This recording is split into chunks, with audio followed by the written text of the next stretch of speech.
a workaholic who sleeps 3 to 5 hours a night. 只需看見有我在旁，為你一直護航。 Who wants support from China's central leadership. 或者係將來，祖國始終係香港嘅堅強後盾。 And struggles with protests at home. 呢啲目無法紀嘅暴力行為，嚴重影響香港法治嘅核心價值。 Carrie Lam is Hong Kong's embattled leader. So, who is she?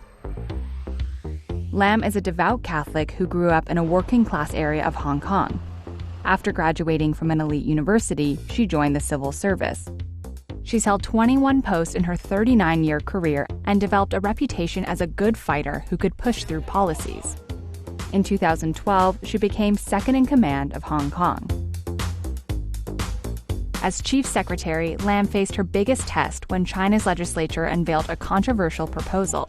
It would allow all Hong Kong residents to vote to choose their leader, but only after Beijing shortlisted the candidates. How did Hong Kong residents respond? Universal voting rights is a key issue in Hong Kong. A 1,200-member election committee chooses Hong Kong's leader. The city's more than 7 million residents don't get to vote.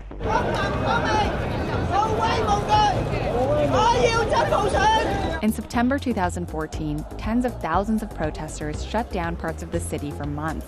It was called the Umbrella Movement. Many people come out to join the protest to say that they want a real and direct nomination right. In the end, the protest movement fizzled out. Lam presented an election proposal but offered only minor changes.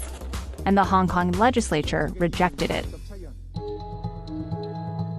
In 2017, Lam became the first female chief executive, elected not by a direct vote, but by a committee dominated by supporters of Beijing, a system Lam supported.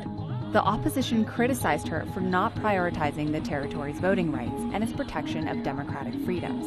In her victory speech, Lam pushed a message of unity.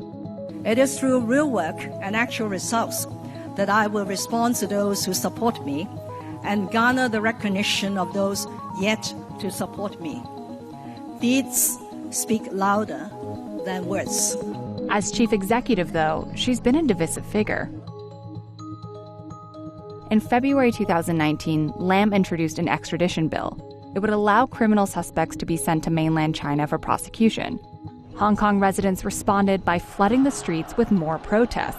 Free Hong Kong! Free Hong Kong! Free Hong Kong! Critics said this bill would expose Hong Kong's residents and visitors, including political critics, to being sent to mainland China for trial in Communist Party-controlled courts. After weeks of protests, Lam said the extradition bill was dead and apologized for how she handled the situation. This has led to controversies, disputes, and anxieties in society. For this, I offer my most sincere apology to all people of Hong Kong. But for many protesters, Lam's apology was too little, too late. She's refused to make further concessions, and the protests have put Lam's political future in jeopardy.